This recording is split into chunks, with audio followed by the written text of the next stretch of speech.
Hey guys, Scott here. Just a bit of a quick video today. I want to offer a response to a lot of comments I'm seeing on Reddit and Twitter and stuff like that, that the new killer sucks. Tokyo Ghoul, John Ghoul, as he's actually known, is not good, and you should make it so he can down while in his power and while he's sliding. I just want to show a couple of examples of how he can actually still have very strong anti-loop. You just have to be creative with it, and again, we're just barely scratching the surface of crazy shit you can do. So there's really basic stuff you can do, but it's still like smart, so you can still go into loops and you can still kind of see where someone's going to. Like, you can tell they're going to a pallet right here, so you can just shoot ahead and just cut them off like this, and they're not really able to react in time before they're able to get around.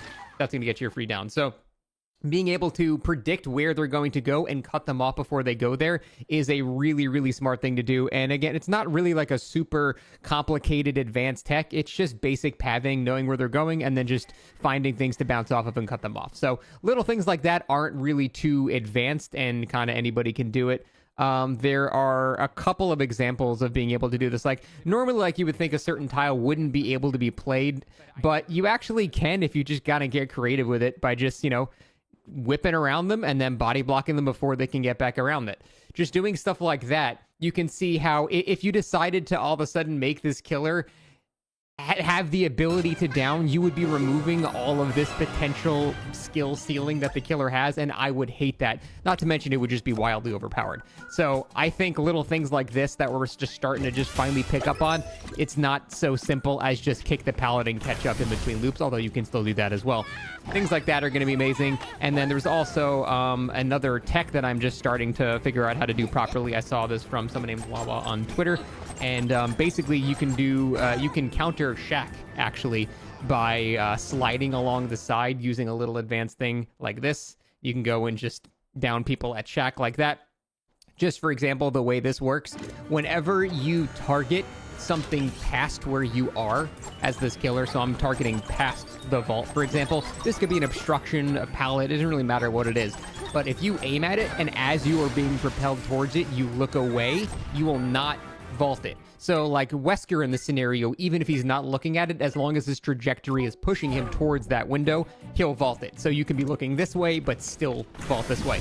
This killer doesn't work like that. If you look away immediately and kind of flick to the side, you won't vault it instead, and you will try to get to where that endpoint is in the closest pathing way possible.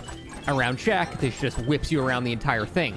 But because I have the sliding add-on, which will eventually become base kit, I slide past the opening, meaning if someone takes the outside of Shack, they're just straight up dead. So that is just another example of some of the cool shit you can do. Basically, what I'm trying to say is, anyone that thinks this killer is weak, you have not even begun to give even slightly enough credit or time to how advanced the skill ceiling for this killer can actually be. We're still just scratching the surface of what he can do. Giving the killer the ability to down while in this power would be wildly overpowered and would invalidate all of the cool shit that people are finding. So I definitely would reiterate that when you offer feedback to the developers for this, you do not bring that up. If I had a suggestion for the killer, I would make it so the initial injure is harder to aim. It's kind of too free. The hitbox of it is basically like this wide. It's almost impossible to miss. And I don't like that for two reasons. One, low skill cap. I want people to actually have to aim to hit. And I think survivors would agree with me that we should have to actually aim to hit somebody.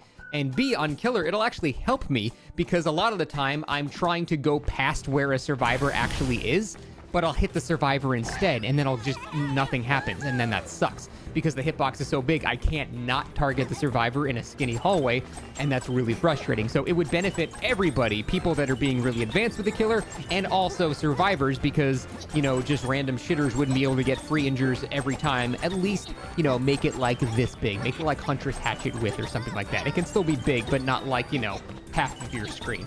Just two changes like that. We're already getting the sliding add-on base kit from what I saw, which is fantastic. I'm very excited for that. Great change. And I think we're looking at one of the best killers ever made in terms of design.